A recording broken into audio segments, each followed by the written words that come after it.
Hi hello ಎಲ್ರಿಗೂ ನಮಸ್ಕಾರ. Welcome back to my YouTube channel. ಇವತ್ತಿನ ಈ ವ್ಲಾಗ್ ಬಂದು ಡೈಲಿ ವ್ಲಾಗ್ ಹಾಗೆ ವರ್ಕ್ ಡೇ ವ್ಲಾಗ್ ಕೂಡ ಆಗಿರುತ್ತೆ. ಇವತ್ತು ನನಗೆ ಒಂದು ಬ್ರೈಡಲ್ ಮೇಕಓವರ್ ಇದೆ, ಅಲ್ಲಿಗೆ ಹೋಗಬೇಕು. ಸೊ ಮನೇಲಿ ಯಾರೂ ಇಲ್ಲ, ಎಲ್ಲ ಕೆಲಸ ಮಾಡಿ ಹೋಗಬೇಕು. ಶನಿವಾರ ಇವತ್ತು. ಒಂದು ಯೂಟ್ಯೂಬಲ್ಲಿ ಚಿಕನ್ ರೆಸಿಪಿನ ನೋಡಿದ್ದೆ. ಆ ರೆಸಿಪಿನ ಹೇಗೆ ಮಾಡೋದು ಅಂತ ಹೇಳ್ಬಿಟ್ಟು ನಾನು ಇವಾಗ ಟ್ರೈ ಮಾಡ್ತಾ ಇದ್ದೀನಿ. ಈ ಸರಿ ಮಾಡ್ತೀನಿ. ನೆಕ್ಸ್ಟ್ ಟೈಮು ಚೆನ್ನಾಗಿ ಬಂದರೆ ನೆಕ್ಸ್ಟ್ ಟೈಮ್ ನಿಮಗೆ ಅದನ್ನು ರೆಸಿಪಿನ ತೋರಿಸ್ತೀನಿ. ಇವತ್ತಿನ ಈ ಬ್ಲಾಗ್ನ ಶುರು ಮಾಡ್ತಾ ಇದ್ದೀನಿ ಇವಾಗ ಮಾರ್ನಿಂಗಿಂದ. ಬನ್ನಿ ಇವತ್ತು ವರ್ಕ್ ಹೇಗಿರುತ್ತೆ, ಎಲ್ಲೆಲ್ಲಿ ಹೋಗ್ತೀನಿ, ಹೆಂಗಾಗುತ್ತೆ ಎಲ್ಲನೂ ಕೂಡ ಅಪ್ಡೇಟ್ನ ಮಾಡ್ತೀನಿ. ನಾನು ಚಿಕನ್ ರೆಸಿಪಿನ ಮಾಡಿ ಆಮೇಲೆ ನಿಮಗೆ ಸಿಗ್ತೀನಿ. ನಿನ್ನೆ ನೈಟು ಸ್ವಲ್ಪ ಚೈಲ್ಡ್ ಆರ್ಟಿಸ್ಟ್ ಆಗಿದ್ದೆ ನಾನು. ಸ್ಕೂಲ್ ಡೇಸಲ್ಲೆಲ್ಲ ನಾವು ಚಿಕ್ಕವರು ಇರ್ಬೇಕಾದ್ರೆ ಡ್ರಾಯಿಂಗ್ ಕ್ಲಾಸಲ್ಲಿ ಡ್ರಾಯಿಂಗ್ ಎಕ್ಸಾಮಲ್ಲೆಲ್ಲ ಇದೇ ಡ್ರಾಯಿಂಗ್ನ ನಾವು ಬಿಡಿಸ್ತಾ ಇದ್ದಿದ್ದು. ಸೊ ನನ್ನ ಮಗಂಗೆ ಹೇಳ್ಕೊಡ್ತಾ ಇದ್ದೆ. ನಾನು ಕಂಪ್ಯೂಟ್ರಲ್ಲಿ ಡ್ರಾಯಿಂಗ್ ಮಾಡೋಣ, ಕಲರ್ ತುಂಬೋದು ಎಲ್ಲ ಹೇಳ್ಕೊಡ್ತಿದ್ದೆ. ಹಂಗಾಗಿ ನನ್ನ ತಮ್ಮ ವಿಡಿಯೋನ ಕ್ಯಾಪ್ಚರ್ ಮಾಡಿದ್ದ. ಆ್ಯಂಡ್ ಏನೋ ಒಂಥರ ಚೆನ್ನಾಗಿ ಅನ್ನಿಸ್ತಾ ಇತ್ತು. ನಾವು ಮತ್ತೆ ಮಕ್ಕಳಾದರೆ ಎಷ್ಟು ಖುಷಿ ಆಗುತ್ತಲ್ವ. ಯಾರೆಲ್ಲ ಈ ಥರ ಡ್ರಾಯಿಂಗ್ನ ಬಿಡಿಸಿದ್ರಿ ಅಂತ ನನಗೆ ಕಾಮೆಂಟಲ್ಲಿ ತಿಳಿಸಿ. ಬನ್ನಿ ಇವಾಗ ನೆಕ್ಸ್ಟು ಚಿಕನ್ ರೆಸಿಪಿಗೆ ಇದು ಪುದೀನ, ಕೊತ್ತಂಬರಿ ಸೊಪ್ಪು, ಇದಕ್ಕೆ ಈರುಳ್ಳಿ, ಒಣಮೆಣ್ಸಿನ್ಕಾಯಿ, ಚಕ್ಕೆ, ಲವಂಗ, ಶುಂಠಿ, ಬೆಳ್ಳುಳ್ಳಿ ಪೇಸ್ಟ್ ಇಷ್ಟು ಹಾಕ್ಕೊಂಡು ಚೆನ್ನಾಗಿ ರುಬ್ಕೊಂಡು ಫುಲ್ಲು ಮಸಾಲೆ ಹಾಕಿ, ಮಸಾಲೆ ಎಲ್ಲ ಚೆನ್ನಾಗಿ ಬೆಂದಮೇಲೆ ಚಿಕನ್ ಹಾಕಿ ಬೇಯಿಸ್ಕೊಂಡಿರೋದಷ್ಟೇ. ಉಪ್ಪು ಖಾರ ಅದಕ್ಕೆ ತಕ್ಕಂಗೆ ಹಾಕಿ ರೆಸಿಪಿ ಒಂದು ತುಂಬ ಚೆನ್ನಾಗಾಗಿತ್ತು. ನೆಕ್ಸ್ಟ್ ಟೈಮ್ ಮಾಡಿದಾಗ ಸ್ಟೆಪ್ ಬೈ ಸ್ಟೆಪ್ ನಿಮಗೆ ನೀಟಾಗಿ ತೋರಿಸ್ತೀನಿ. ತುಂಬ ಅಂದರೆ ತುಂಬ ಚೆನ್ನಾಗಾಗಿತ್ತು. ಈಸಿಯಾಗಿ ಕೂಡ ಆಗುತ್ತೆ ಮತ್ತು ಬೇಗ ಕೂಡ ಆಗುತ್ತೆ. ಜಾಸ್ತಿ ಏನು ಟೈಮೆಲ್ಲ ಹಿಡಿಯೋದಿಲ್ಲ. ತಿಂಡಿಗೆ ಚಿಕನ್ ಗ್ರೇವಿ ರೈಸ್ ಮಾಡಿಕೊಂಡು ತಿಂದ್ಬಿಟ್ಟು ಸ್ನಾನ ಎಲ್ಲ ಮಾಡಿಕೊಂಡು ರೆಡಿಯಾಗಿದ್ದೀನಿ. ಇವತ್ತು ಲೊಕೇಶನ್ ಹೋಗ್ಬೇಕಾಗಿರೋದು ಬಂದು ಮೇಲ್ಕೋಟೆ ನಿಯರು. ಸೊ ಹಾಗಾಗಿ ರೂಟ್ ಗೊತ್ತಿಲ್ಲ ನನಗೆ ಎಷ್ಟೊತ್ತಾಗುತ್ತೋ ಏನೋ ಅಂತ ಅಪ್ರಾಕ್ಸಿಮೇಟ್ ಟೈಮಿಂಗು. ಸೊ ಹಾಗಾಗಿ 12 ಗಂಟೆಗೆ ಬಿಡೋಣ ಅಂತ ಹೇಳ್ಬಿಟ್ಟು ಎಲ್ಲ ರೆಡಿ ಮಾಡಿಕೊಂಡು ಇವಾಗ 12 ಗಂಟೆಗೆ ಕರೆಕ್ಟಾಗೆ ನಾನು ಹೊರಟೆ ಮನೆಯಿಂದ. ಬಸ್ ಸ್ಟ್ಯಾಂಡ್ಗೆ ಹೋದೆ. ಅಲ್ಲಿ ನಾನು ಜುವೆಲ್ ಸೆಟ್ಟು ನಮ್ಮ ಜ್ಯೋತಿ ಇಸ್ಕೊಂಡು ಹೋಗಿದ್ಲು. ಅದನ್ನು ಆಶಾ ತೊಗೊಂಬಂದು ಕೊಡ್ತೀನಿ ಬಸ್ ಸ್ಟ್ಯಾಂಡಿಗೆ ಅಂತ ಹೇಳಿದ್ಲು. ಸೊ ಹಂಗಾಗಿ ಅವಳು ವೆಯ್ಟ್ ಮಾಡ್ತಿದ್ದೆ. ಅವಳು ತೊಗೊಂಬಂದು ಕೊಟ್ಟಾದಮೇಲೆ ತೊಗೊಂಡು ಬೆಳ್ಳೂರು ಕ್ರಾಸಿಗೆ ಕುಣಿಗಲ್ಲಿಂದ ಬಸ್ಸಲ್ಲಿ ಹತ್ಕೊಂಡು ಹೊರಟೆ. ಅಲ್ಲಿಂದ 1 ಅವರ್ ಆಯಿತು ನನಗೆ ಕುಣಿಗಲ್ಲಿಂದ ಅಲ್ಲಿಗೆ ಬರೋಕ್ಕೆ. ಆಮೇಲೆ ಅಲ್ಲಿಂದ ಮತ್ತೆ ನಾಗಮಂಗಲ ಬಸ್ ಹತ್ಕೊಂಡು ಅಲ್ಲಿಂದ ನೆಕ್ಸ್ಟು ನಾನು ನಾಗಮಂಗಲಕ್ಕೆ ಹೋದೆ. ಮೇಘನ ಇವತ್ತು ಎಸ್ಟೈಲಿಗೆ ಕರ್ಕೊಂಡು ಹೋಗ್ತಾಯಿದ್ದೀನಿ. ಸೊ ಹಂಗಾಗಿ ಆಮೇಲೆ ಅವ್ರ ಅಪ್ಪ ಬಂದು ಕರ್ಕೊಂಡೋಗಿ ಅವ್ರ ಮನೆಗೆ ಬಿಟ್ಟರು. ಮೇಘ ಹೋಗಿದ ತಕ್ಷಣ ಕಲ್ಲಂಗಡಿ ಎಲ್ಲ ಕೊಟ್ಟಲು, ತಿಂದ್ಕೊಂಡು ಆಮೇಲೆ ಊಟನೂ ಕೂಡ ಅಲ್ಲೇ ಮಾಡಿಕೊಂಡು ತರಕಾರಿ ಸಾಂಬಾರೆಲ್ಲ ಮಾಡಿದ್ಲು, ತಿಂದ್ಕೊಂಡು ಎಲ್ಲ 3 ಜನ. ಮೇಘನ ಚಪ್ಪಲಿ ಕಿತ್ತೋಗಿತ್ತು ಅಂತ ಹೇಳ್ಬಿಟ್ಟು ಸ್ಲಿಪ್ಪರ್ ಕೊಡ್ಸೋಕ್ಕೆ ಅಂದ್ಬಿಟ್ಟು ಅಣ್ಣ ಕರ್ಕೊಂಡು ಹೋಗ್ತಾಯಿದ್ರು. ಹಂಗೆ ನಾನು ಕೂಡ ಅವ್ರ ಜೊತೆನೇ ಹೋದೆ. ಹೋಗ್ಬಿಟ್ಟು ಸ್ಲಿಪ್ಪರೆಲ್ಲ ತೊಗೊಂಡು ಆಮೇಲೆ ಅಲ್ಲಿಂದ ಅವ್ರ ಮನೆಗೆ ಹೋಗಿ ಆಂಟಿನ ಮಾತಾಡಿಸ್ಕೊಂಡು ಆಂಟಿ ಜ್ಯೂಸ್ ಮಾಡಿಕೊಟ್ಟು ನಿಂಬೆಹಣ್ಣು ಜ್ಯೂಸ್ನ ಕುಡ್ಕೊಂಡು ಇವಾಗ ನಾವು ಹೊರಟ್ವಿ. ಬ್ರೈಡಿಗೆ ನೆನ್ನೆನೇ ನಾನು 3 ಗಂಟೆ ಅಷ್ಟರಲ್ಲಿ ಬನ್ನಿ ಅಂತ ಹೇಳಿದ್ದೆ. ಅವ್ರು 4:15 ಅಂತ ಹೇಳಿದ್ರು ಅವರು. ಬಟ್ ಇಲ್ಲ, ಟೈಮ್ ಆಗಿಬಿಡುತ್ತೆ, 3 ಗಂಟೆಗೆ ಬನ್ನಿ, ನೀವು ಸೆಟ್ಲ್ ಮಾಡ್ಕೊಂಡು ಹಂಗೆ ಹಿಂಗೆ ಅನ್ನೋಷ್ಟು ಲೇಟ್ ಆಗಿಬಿಡುತ್ತೆ ಅಂತ ಹೇಳಿದೆ. ಆದರೂ ಆಯಿತು ಅಂತ ಓಕೆ ಅಂತ ಹೇಳಿದರು. ಆಮೇಲೆ ನಾವು ಹಂಗಾಗಿ ಇಲ್ಲಿಂದ ಒಂದು ಅರ್ಧ ಗಂಟೆ ಆಗುತ್ತೆ ಅಂತ ಹೇಳ್ಬಿಟ್ಟು ಅಣ್ಣ ಹೇಳಿದರು. ಸೊ ಹಾಗಾಗಿ ಒಂದು 3 ಗಂಟೆಗೆ ನಾವು ಹೊರಟ್ವಿ. ಅವ್ರು ಬಂದು ಅಲ್ಲೆಲ್ಲ ಸೆಟ್ರೇಟ್ ಮಾಡ್ಕೊಳ್ಳೋಷ್ಟು ಸರಿ ಹೋಗುತ್ತೆ ಅಂತ ಅಂದ್ಬಿಟ್ಟು ಅಣ್ಣ ಬ್ಯಾಗೆಲ್ಲನೂ ಮನೆಯಿಂದ ತೊಗೊಂಬಂದರು. ಬಸ್ ಸ್ಟ್ಯಾಂಡಿಗೆ ಇಬ್ಬರೂ ಕೂಡ ಬಿಟ್ಕೊಟ್ರು. ಒಂದು ಬಸ್ ಸ್ಟ್ಯಾಂಡಲ್ಲಿ ಒಂದು 10 to 15 ಮಿನಿಟ್ಸ್ ವೆಯ್ಟ್ ಮಾಡಿದ್ವಿ. ಆಮೇಲೆ ಬಸ್ ಸಿಕ್ತು. ಬಸ್ಸಲ್ಲಿ ಚಕ್ಕೆನಹಳ್ಳಿ ಸಮಥಿಂಗ್ ಏನೋ ಲೊಕೇಶನ್ ನಂಗೆ ಗೊತ್ತಿರಲಿಲ್ಲ, ಮೇಘಂಗೆ ಗೊತ್ತಿತ್ತು. ಅಲ್ಲಿಗೆ ಕರ್ಕೊಂಡು ಹೋದ್ಲು. ಆಮೇಲೆ ಅಲ್ಲಿಂದ ಒಂದು 500 ಮೀಟ್ರು ಆಗಲಿಲ್ಲ, ಅಷ್ಟೇ ದೂರ ಅಂದ್ಕೊಂಡು ನಾವು ಆಟೋ ಹತ್ಕೊಂಡು ಬಂದ್ವಿ. ಆಮೇಲೆ ಅಂಕಲ್ 30 ರೂಪಾಯಿ ತೊಗೊಂಡ್ರು. ಅಂಕಲ್ ಏನು ಸೀಟೆಲ್ಲ ಹಾಕೋತಾ ಇದ್ದೀರಾ ಹಂಗೆ ಹಿಂಗೆ ಅಂದಿದ್ದಕ್ಕೆ ಈಗಿನ ಕಾಲು ಹುಡುಗಿರು ಹಂಗಿದ್ದೀರಾ ಹಿಂಗಿದ್ದೀರಾ ಏನೇನೋ ಅಂತ ಇದ್ರು ಅಂಕಲು.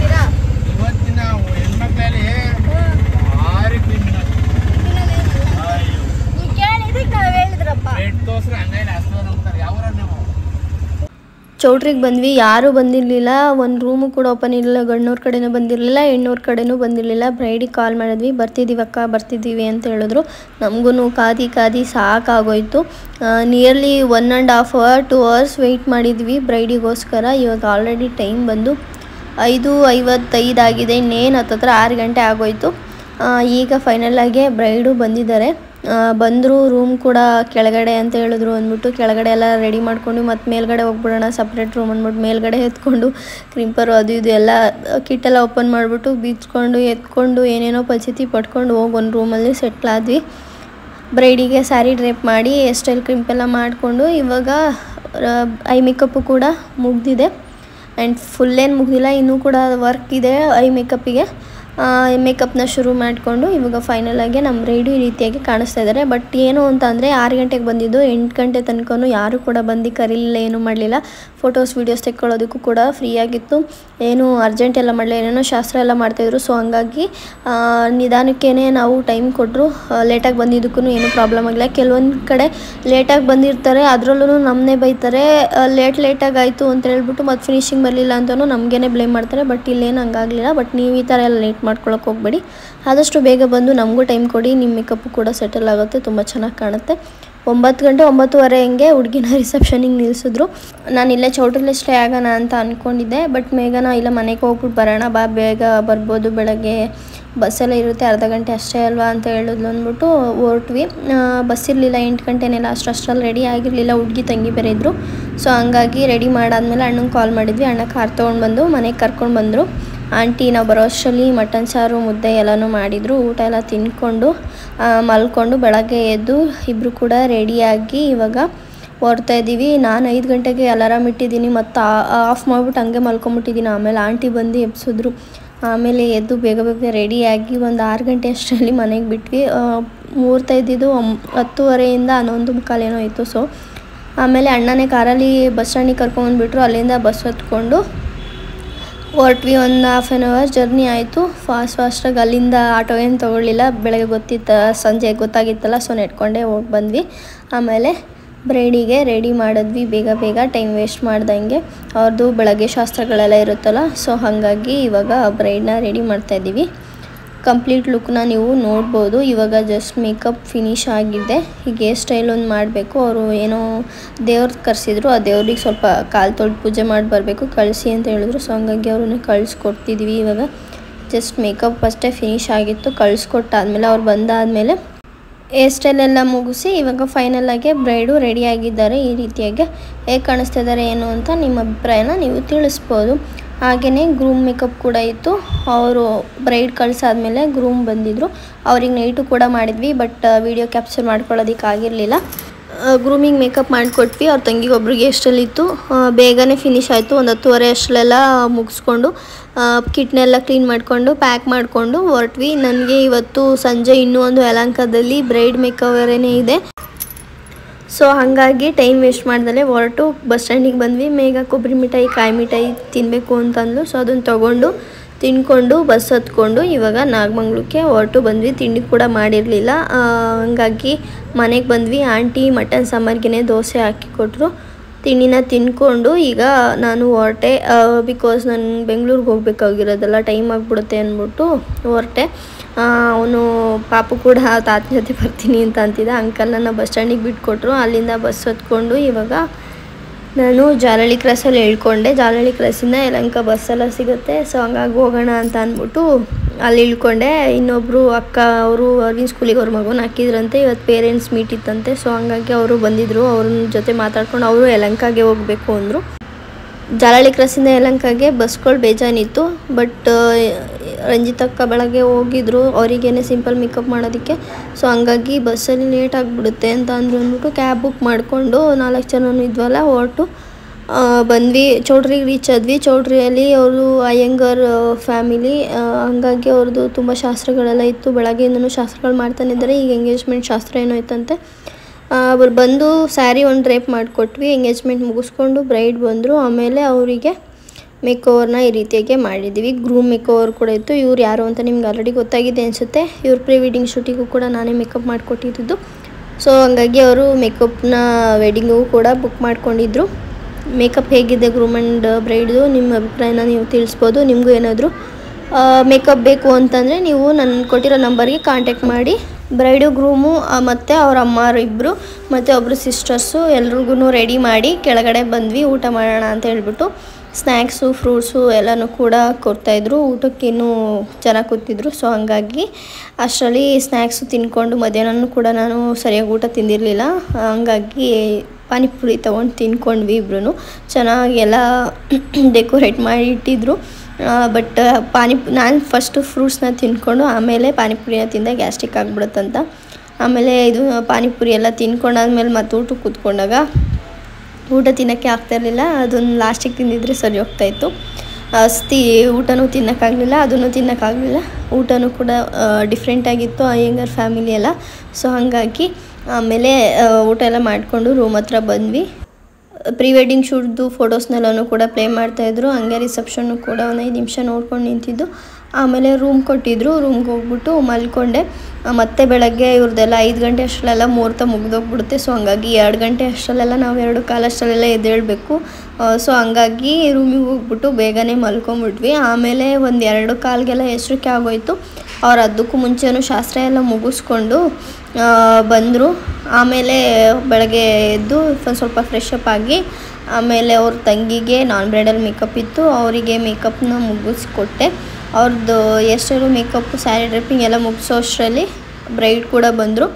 ಅವರು ಒಂದು ಅರ್ಶಿನ ಶಾಸ್ತ್ರ ಎಲ್ಲ ಮುಗಿಸ್ಕೊಂಡು ಒಂದು ಸ್ಯಾರಿ ಹಾಕ್ಕೊಂಡು ಬಂದಿದ್ದರು. ಮೇಕಪ್ಪು ಮತ್ತು ಹೇರ್ಸ್ಟೈಲು ಮಾಡಿ ಕಳಿಸಿ ಇವಾಗ ಸದ್ಯಕ್ಕೆ. ಅದಾದಮೇಲೆ ಅವ್ರದ್ದು ಕಲ್ಚರ್ ಸ್ಯಾರಿ ಏನಿದೆ ಅದನ್ನು ವೇರ್ ಮಾಡಬೇಕು ಅಂತ ಹೇಳಿದ್ರು. ನಾನು ಅದನ್ನು ತುಂಬ ಪ್ರಾಕ್ಟೀಸ್ ಎಲ್ಲ ಮಾಡಿ ನೋಡಿ ಅದು ಇದು ಅಂದ್ಕೊಂಡು ನಾನೇ ವೇರ್ ಮಾಡಬೇಕಂತ ಅಂದ್ಬಿಟ್ಟು ಹೋದೆ. ಬಟ್ ಹೇರ್ಸ್ಟೈಲು ಮೇಕಪ್ ಎಲ್ಲ ಅವರು ಕೇಳಿದ ಥರನೇ ಅವ್ರು ಅಂದ್ಕೊಂಡಿದ್ದ ಥರನೇ ಮಾಡಿಕೊಟ್ಟೆ. ಅವ್ರಿಗೆ ಇಷ್ಟ ಆಯಿತು. ಆ್ಯಂಡ್ ಸ್ಯಾರಿ ಮಾತ್ರ ಇದು ಒಂದು ಶಾಸ್ತ್ರ ಎಲ್ಲ ಇರುತ್ತೆ. ಅದಾದಮೇಲೆ ಅವ್ರು ಸ್ಯಾರಿ ಕೊಡ್ತಾರೆ. ಸ್ಯಾರಿ ಕೊಟ್ಟಾದಮೇಲೆ ಅವರು ಉಡ್ಸ್ಕೊಡೋದು. ಸೊ ಹಾಗಾಗಿ ನಾನು ಅವ್ರದ್ದು ಫುಲ್ ಏನು ಮೇಕಪ್ಪು ಹೇರ್ ಸ್ಟೈಲ್ ಇದೆ ಅದನ್ನು ಕಂಪ್ಲೀಟಾಗಿ ಅವರು ಹೇಳಿದ ಥರನೇ ಮಾಡಿ ಕೊಟ್ಟಿದ್ದೀನಿ. ಇವಾಗ ಅವ್ರನ್ನ ಅರ್ಜೆಂಟ್ ಮಾಡಿ ಕರ್ಕೊಂಡು ಹೋಗ್ತಾ ಇದ್ದಾರೆ. ಟೈಮ್ ಆಗಿಬಿಡುತ್ತೆ ಮತ್ತು ಮುಹೂರ್ತ ಇದಾಗ್ಬಿಡುತ್ತೆ ಅಂತ ಒಂದು 4 ಗಂಟೆ ಅಷ್ಟರಲ್ಲೆಲ್ಲ ಅವ್ರನ್ನ ರೆಡಿ ಮಾಡಿಕೊಟ್ವಿ. 4:30 ಅಷ್ಟರಲ್ಲೆಲ್ಲ ಅವ್ರನ್ನ ರೆಡಿ ಮಾಡಿ ಕಳಿಸಿದ್ವಿ. ಒಬ್ಬರು ಬಂದು ಬರೀ ಮೇಕಪ್ ಏನು ಮಾಡಬೇಡಿ ಆಮೇಲೆ ಕಳಿಸಿ ಅಂತ ಅನ್ನೋಕ್ಕೆ, ಒಬ್ಬರು ಆಮೇಲೆ ಹೇರ್ ಸ್ಟೈಲ್ ಏನೋ ಮಾಡಬೇಡಿ ಆಮೇಲೆ ಕಳಿಸಿ ಅನ್ನೋಕ್ಕೆ. ಆಮೇಲೆ ಅವ್ರು ಮಾತ್ರ ವಿನುತಾ ಮಾತ್ರ ಟೈಮ್ ಕೊಟ್ಟರು. ಇಲ್ಲ ಅಕ್ಕ ನೀವು ಮಾಡಿ ಕಂಪ್ಲೀಟಾಗಿ ಅವ್ರು ಮತ್ತೆ ಕಳಿಸಲ್ಲ, ನೀವು ಕಂಪ್ಲೀಟಾಗಿ ಮಾಡಿಬಿಡಿ ಅಂತ ಹೇಳಿದ್ರು. ಸೊ ಹಾಗಾಗಿ ಅವ್ರನ್ನ ಕಂಪ್ಲೀಟಾಗಿ ಮಾಡಿಬಿಟ್ಟು ಕಳಿಸಿದ್ವಿ. ಆಮೇಲೆ ಅವ್ರಿಗೆ ಒಂದೇನು ಸುಮ್ಮನೆ ಕೂರಿಸಿ ಒಂದು ಪೂಜೆ ಮಾಡಿಸಿ ಮತ್ತು ಗಂಡಿಗೆ ಕಾಶಿ ಯಾತ್ರೆ ಅದು ಇದು ಏನೇನೋ ಮಾಡೋಕ್ಕೆ ಕರ್ಕೊಂಡೋದ್ರು. ಆಮೇಲೆ ಅವ್ರನ್ನ ಮೇಲೆ ಕರ್ಕೊಂಬಂದ್ಮೇಲೆ ಅವರಿಗೆ ಸ್ವಲ್ಪ ಟಚಪ್ ಎಲ್ಲ ಮಾಡಿ ಡಾಬೆಲ್ಲ ಹಾಕಿ ಅವರಿಗೆ ಕಳಿಸ್ಕೊಟ್ಟೆ. ಅವ್ರು ಕೇಳ್ಕೊಂಬರಕ್ಕೆ ಹೋಗಿದ್ರು. ನಾನು ಹೋಗ್ಬಿಟ್ಟು ರೆಡಿ ಆಗಿಬಿಟ್ಟು ಬರಲ್ಲ ಇನ್ನೂ ಮಿಕ್ಕಿದ್ದು ಅಂತ ಕೇಳಿದ್ರು. ಹೋಗಿ ಅಂತ ಹೇಳಿದ್ರು. ಸೊ ಹಂಗಾಗಿ ಅವರು ನನ್ನ ಜೊತೆ ಬಂದ್ಬಿಟ್ಟು ರೂಮಲ್ಲಿ ಮಿಕ್ಕಿದ್ದು ಟಚಪ್ಸ್ ಎಲ್ಲನೂ ಕೂಡ ಮಾಡಿ ಕೊಟ್ಟೆ. ಆಮೇಲೆ ಅಲ್ಲಿಂದನೇ ಬಂದು ಹೂವು ಮಾಲೆ ಎಲ್ಲ ಹಾಕ್ಕೊಂಡು ಕರ್ಕೊಂಡು ಹೋದರು. ಮತ್ತು ಅವ್ರದ್ದೊಂಥರ ಕಲ್ಚರ್ ನೋಡೋದಕ್ಕೆ ತುಂಬ ಚೆನ್ನಾಗಿತ್ತು. ನಾನು ಇದೇ ಫಸ್ಟು ಅಯ್ಯಂಗಾರ್ ಬ್ರೈಡ್ ಮೇಕವರ್ ಮಾಡಿರೋದು. ಸೊ ಹಂಗಾಗಿ ನನಗೊಂಥರ ಡಿಫ್ರೆಂಟ್ ಅನ್ನಿಸ್ತು ಮತ್ತು ತುಂಬಾ ಚೆನ್ನಾಗೂ ಅನ್ನಿಸ್ತಾ ಇತ್ತು. ಸೊ ಎಷ್ಟಾಗುತ್ತೋ ಅಷ್ಟು ಅವ್ರ ಶಾಸ್ತ್ರಗಳನ್ನು ಕೂಡ ಯಾವ ರೀತಿ ಮಾಡ್ತಾರೆ ಏನೋ ಅನ್ನೋದನ್ನು ಕ್ಯಾಪ್ಚರ್ ಮಾಡಿ ನಿಮ್ಮೆಲ್ರಿಗೂ ತೋರಿಸ್ಬೇಕು ಅಂತ ಹೇಳ್ಬಿಟ್ಟು ಆದಷ್ಟು ವೀಡಿಯೋನ ಮಾಡಿದೆ. ಆಮೇಲೆ ಆಚೆ ಎಲ್ಲ ಪೂಜೆಗಳೆಲ್ಲ ಮುಗಿಸ್ಕೊಂಡು ಒಳಗಡೆ ಕರ್ಕೊಂಡು ಮತ್ತು ಅವರ ಡ್ಯಾಡಿ ತೊಡೆ ಮೇಲೆ ಕೂರಿಸಿ ಹುಡುಗಿಗೆ ತಾಳಿ ಎಲ್ಲ ಕಟ್ಸೋದು ಒಂಥರ ಡಿಫ್ರೆಂಟಾಗಿ ಚೆನ್ನಾಗಿತ್ತು. ನೋಡೋಕ್ಕೂ ಕೂಡ ಈ ರೀತಿಯಾಗೆಲ್ಲ ಮುಂದೆ ಎಲ್ಲ ತಟ್ಟೆಗಳೆಲ್ಲ ಇಟ್ಟಿದ್ರು. ನಮ್ಮ ಕಡೆ ಎಲ್ಲ ಮದುವೆಗೆಲ್ಲ ಈ ಥರ ಎಲ್ಲ ಏನೂ ಇಡೋಲ್ಲ, ಹೊಸ್ಕೆಗೆ ಅಥವಾ ಎಂಗೇಜ್ಮೆಂಟು ಈ ಥರದ್ದೆಲ್ಲ ಇಡ್ತಿದ್ರು. ಆಮೇಲೆ ಮತ್ತು ಸೀರೆ ಕೊಟ್ಟರು. ಆಮೇಲೆ ಅವ್ರ ಕಡೆಯವರೇ ಆಂಟಿ ಯಾರೋ ಒಬ್ಬರು ಅವರೇ ಉಡ್ಸ್ಕೊಟ್ರು ಬೇಗ ಅಂತ ಹೇಳ್ಬಿಟ್ಟು, ಟೈಮ್ ಆಗಿಬಿಡುತ್ತೆ ಅಂತ ಹೇಳ್ಬಿಟ್ಟು ಅವರೇ ಉಡ್ಸಿದ್ರು. ನಮಗೇನು ಉಡ್ಸೋದಕ್ಕೆಲ್ಲ ಏನು ಕೊಡಲಿಲ್ಲ, ಅವರೇ ಉಡ್ಸ್ಕೊಂಡ್ರು. ಆಮೇಲೆ ಕಾಫಿ ಕುಡ್ಕೊಂಡು ನಮ್ಮ ಬ್ಯಾಗೆಲ್ಲ ಪ್ಯಾಕ್ ಮಾಡಿಕೊಂಡು ಮುಗೀತು. ಒಂದು 6 ಗಂಟೆ ಅಷ್ಟರೆಲ್ಲ ಫುಲ್ ಫ್ರೀಯಾಗಿ ಹೋಗ್ಬಿಟ್ಟಿದ್ವಿ. ಮತ್ತು ಇನ್ಯಾರಿಗೂ ಏನೂ ಮೇಕಪ್ ಎಲ್ಲ ಏನೂ ಇರಲಿಲ್ಲ. ಸೊ ಹಾಗಾಗಿ ಕಿಟ್ ಎಲ್ಲನೂ ಕೂಡ ಪ್ಯಾಕ್ ಮಾಡಿಕೊಂಡು ನಾವು ಕೂಡ ಹೊರಟ್ವಿ. ಆಮೇಲೆ ಕೆಳಗಡೆ ಬಂದಾಗ ಸಪ್ತಪದಿ ಅದೆಲ್ಲ ಮಾಡಿಸ್ತಾಯಿದ್ರು. ಅಲ್ಲಿಗೆ ಹೋಗ್ಬಿಟ್ಟು ಸಪ್ತಪದಿ ಎಲ್ಲನೂ ನೋಡಿಕೊಂಡು ನಾನು ಕೂಡ ರೀಲ್ಸಿಗೆಲ್ಲ ಆಗುತ್ತೆ ಅಂದ್ಬಿಟ್ಟು ಒಂಚೂರು ವೀಡಿಯೋ ಕ್ಲಿಪ್ಪಿಂಗ್ ಎಲ್ಲ ತೆಕ್ಕೊಂಡು ಹೊರಟ್ವಿ. ಆಚೆ ಬಂದ್ವಿ. ರಂಜಿತಕ್ಕ ಅವ್ರ ಫ್ರೆಂಡೂ ಕೂಡ ಅಣ್ಣ ಅವರು ಕುಣಿಗಲ್ಗೆ ಬರ್ತಿದ್ರು. ಸೊ ಹಂಗಾಗಿ ಅವ್ರ ಜೊತೆ ಅಲ್ಲಿಂದ ಅಣ್ಣವ್ರ ಜೊತೆನೇ ಕಾರಲ್ಲೇ ನಾವು ಕೂಡ ಹೊರಟು ಜಾಲಹಳ್ಳಿ ಕ್ರಾಸಿಗೆ ಬಂದ್ವಿ. ತಿಂಡಿ ಟೈಮ್ ಕೂಡ ಆಗಿತ್ತು. ತಿಂಡಿ ಮಾಡ್ಕೊಂಡು ಹೊರಡೋಣ ಅಂತ ಹೇಳ್ಬಿಟ್ಟು ಅವರೆಲ್ಲ ಮಸಾಲೆ ದೋಸೆ ತೊಗೊಂಡು ನಾನು ರವೆ ದೋಸೆ ತೊಗೊಂಡು ತಿಂಡಿ ಮಾಡ್ತಾಯಿದ್ದೀವಿ. ಅಣ್ಣಂಗೆ ಆಯ್ ಮಾಡಿ ಅಂತ ಅಕ್ಕ ಅಂತೂ ಅದಕ್ಕೆ ಅವಣ್ಣ ಹಾಯ್ ಅಂತ ಹಂಗೆ ಮಾಡ್ತಾಯಿತ್ತು. ಅದಕ್ಕೆ ಇಬ್ಬರು ನಗಾಡ್ತಾಯಿದ್ವಿ. ಒಂಥರ ಫನ್ನಿಯಾಗಿ ಚೆನ್ನಾಗಿತ್ತು. ತಿಂಡಿ ತಿಂದ್ಕೊಂಡು ಆಮೇಲೆ ಅವರು ಗೊರಗುಂಟೆ ಪಾಳ್ಯಕ್ಕೆ ಬಿಟ್ಕೊಟ್ರು, ಸೀಟ್ ಸಿಗುತ್ತೆ ಅಂತ ಹೇಳ್ಬಿಟ್ಟು ಅಲ್ಲಿಂದ ಬಸ್ ಹೊತ್ಕೊಂಡು ಕುಣಿಗಲ್ಲಿಗೆ ಬಂದು ರೀಚ್ ಆದ್ವಿ. ಆಮೇಲೆ ಅಕ್ಕ ಅವ್ರ ಮನೆಗೆ ಹೋದರು. ಆಮೇಲೆ ನಾನು ನನ್ನ ಕಿಟ್ಟೆಲ್ಲ ಇಟ್ಕೊಂಡು ಅವ್ರದ್ದು ಲಗೇಜ್ ಎಲ್ಲ ಇತ್ತು, ನನ್ನದು ಲಗೇಜ್ ಎಲ್ಲ ಇತ್ತು. ಸೊ ಹಾಗಾಗಿ ಅದನ್ನೆಲ್ಲ ಹೇಳ್ಕೊಂಡು ಹಿಂಗಿರುತ್ತೆ ನನ್ನ ಬ್ಯಾಗು, ಆ ಕೈಲೊಂದು ಈ ಕೈಲೊಂದು ಬೆನ್ನಿಗೊಂದು ನೇತಾಕೊಂಡು ಓಡಾಡ್ತೀನಿ. ನಾನು ಮನೆಗೆ ಬಂದೆ. ನನ್ನ ಮಗ 2 ದಿನದಿಂದ ಮನೇಲಿವಲ್ಲ. ಸೊ ಹಂಗಾಗಿ ನಾನು ಮಿಸ್ ಮಾಡ್ಕೊತಿದ್ದೆ, ಅವನು ತುಂಬ ಮಿಸ್ ಮಾಡ್ಕೊತಿದ್ದ. ಸೊ ಹಂಗಾಗಿ ತಪ್ಕೊಂಡು ಮುದ್ದು ಕೊಟ್ಕೊಂಡು ಏನೇನೋ ಮುದ್ದಾಡ್ಕೊಂಡು ಆಟ ಆಡ್ತಾಯಿದ್ದ. ಮಲ್ಕೊ ಅಂತ ಹೇಳ್ಬಿಟ್ಟು ರಗ್ಗೊಚ್ಚಿ ಮಲಗಿಸ್ತಾ ಇದ್ದ. ನಂಗೆ ನಿದ್ದೆ ಬೇರೆ ಇರಲಿಲ್ಲಲ್ಲ, ಬೆಳಗ್ಗೆ ಬೇಗ ಎದ್ದಿದ್ದು ನಿದ್ದೆ ಬರ್ತಾಯಿತ್ತು. ಸೊ ಹಂಗಾಗಿ ಫುಲ್ ಹೆಂಗೆ ಅಂದರೆ ಫುಲ್ ನಿದ್ದೆ ಹ್ಯಾಂಗ್ ಓವರ್ ಆಗಿ ಹೋಗ್ಬಿಟ್ಟಿತ್ತು. ಫುಲ್ ನಿದ್ದೆ ಅಂದರೆ ನಿದ್ದೆ ಬಂದು ಮಲ್ಕೊಂಬಿಟ್ಟಿದ್ದೀನಿ. ನಮ್ಮಮ್ಮ ನನ್ನ ಮಗನೂ ಕೂಡ ಮಲಗಿಸ್ಬಿಟ್ಟಿದ್ದಾರೆ. ಮಲ್ಕೊಂಡು ಒಂದು 2 ಗಂಟೆಗೆ ಎದ್ದಿದ್ದೀನಿ. ಅಮ್ಮ ಅಡುಗೆ ಮಾಡಿ ಊಟ ಮಾಡಿದ್ದು ಅಂತ ಹೇಳಿದ್ರು. ಆಮೇಲೆ ಊಟ ಎಲ್ಲ ಮಾಡ್ಕೊಂಡ್ವಿ. ತುಂಬ ದಿನ ಆಗಿತ್ತು. ನಾನು ತುಂಬ ಬ್ರೈಡಲ್ ವರ್ಕ್ ಇರೋದ್ರಿಂದ ತುಂಬ ಬ್ಯುಸಿ ಆಗಿಬಿಟ್ಟಿದ್ದೆ. ವ್ಲಾಗ್ ಎಡಿಟ್ ಮಾಡಿ ಹಾಕೋದಕ್ಕೂ ಟೈಮ್ ಇರಲಿಲ್ಲ, ಹುಷಾರು ಬೇರೆ ಇರಲಿಲ್ಲ. ಸೊ ಹಾಗಾಗಿ ವೀಡಿಯೋನ ಲೇಟಾಗಿ ಹಾಕ್ತಾಯಿದ್ದೀನಿ ಅಂತ ಬೇಜಾರು ಮಾಡ್ಕೋಬೇಡಿ. ನಿಮ್ಮ ಪ್ರೀತಿ ವಿಶ್ವಾಸ ಮತ್ತು ಸಪೋರ್ಟ್ ಇದೇ ರೀತಿ ನಂಗೆ ಕೊನೆವರೆಗೂ ಇರಲಿ. ನಮ್ಮ ಅಪ್ಪುದು ಒಂದು ಕಿವಿದು ಓಲೆ ಬಂದು ಕಲ್ಲು ಬಿದ್ದೋಗ್ಬಿಟ್ಟಿತ್ತು. ಸೊ ಹಂಗಾಗಿ ಅವನಿಗೆ ಬೇರೆ ಓಲೆನ ಹಾಕ್ಸಿಸ್ದೆ. ಆಮೇಲೆ ಸಂಜೆ ನನ್ನ ತಮ್ಮ ಮೊಟ್ಟೆಗೆಲ್ಲ ಅನ್ನ ಎಲ್ಲ ಕಲಸಿ ತರಕಾರಿ ಎಲ್ಲ ಕುಯ್ದಾಕಿ ಏನೋ ಒಂದು ವೆರೈಟಿ ಡಿಶ್ ಮಾಡಿದ್ದ. ತುಂಬಾ ಚೆನ್ನಾಗಿತ್ತು. ತಿನ್ಕೊಂಡು ಈ ವ್ಲಾಗ್ನ ಇಲ್ಲಿಗೆ ಎಂಡ್ ಅಪ್ ಮಾಡಿದೆ. ಐ ಹೋಪ್ ಈ ವ್ಲಾಗ್ ನಿಮ್ಮೆಲ್ಲರಿಗೂ ಇಷ್ಟ ಆಗಿದೆ ಅಂತ ಭಾವಿಸ್ತಾ ವ್ಲಾಗ್ನ ಇಲ್ಲಿಗೆ ಎಂಡ್ ಮಾಡ್ತಾಯಿದ್ದೀನಿ. ವಿಡಿಯೋ ಇಷ್ಟ ಆಗಿದ್ರೆ ಲೈಕ್ ಶೇರ್ ಕಮೆಂಟು ಮಾಡಿ. ಈ ವಿಡಿಯೋನ ಇಲ್ಲಿಗೆ ಎಂಡ್ ಮಾಡ್ತಾಯಿದ್ದೀನಿ. ಆ್ಯಂಡ್ ನಾನು ಸಿಗ್ತೀನಿ ಇನ್ನೂ ಒಂದು ಹೊಸ ವೀಡಿಯೋದೊಂದಿಗೆ. ಈ ವಿಡಿಯೋ ಇಷ್ಟ ಆಗಿದ್ರೆ ಲೈಕ್ ಶೇರ್ ಮಾಡೋದನ್ನು ಮರಿಬೇಡಿ. Thank you.